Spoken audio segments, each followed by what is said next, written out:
মোহাম্মদপুরে দিনে দুপুরে সুমন নামের এক যুবককে কুপিয়ে হত্যা করা হয়েছে। শনিবার বেলা 2:30টার দিকে মোহাম্মদপুরের রায়েরবাজার বুদ্ধিজীবী এলাকার 1 নম্বর গেটে ঘটনা ঘটে। নিহত সুমন পেশায় একটি হার্ডওয়্যারের দোকানের কর্মচারী ছিলেন।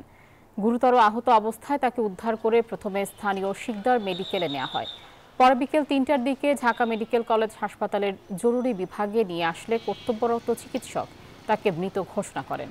স্বজনরা জানান, বুদ্ধিজীবী কবরস্থানের বিপরীত পাশে একই এলাকার মুন্না নামের এক যুবক সুমনকে দেখে প্রথমে তার কাছে টাকা ও মোবাইল চায়।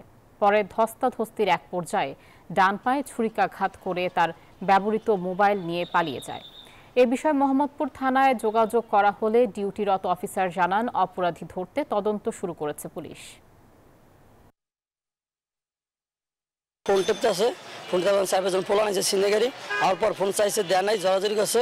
পরে বাইকের ছুরি বাইকের পোজ দিয়েছে, পোজ দেওয়ার একটা পার দিছে, অজ্ঞান নিয়েছে, মোবাইল নিয়ে চলে গেছে। নেওয়ার পরে হ্যাঁ নিয়ে গেছে শিকদার মেডিকেলে ঢাকা মেডিকেল আনছে, 5 মিনিট পর মারা গেছে। সব মশার বিরুদ্ধে সুরক্ষা দিতে এলো বসুন্ধরা এক্সট্রিম অ্যারোসল। মশার বিরুদ্ধে এক্সট্রিম সুরক্ষা।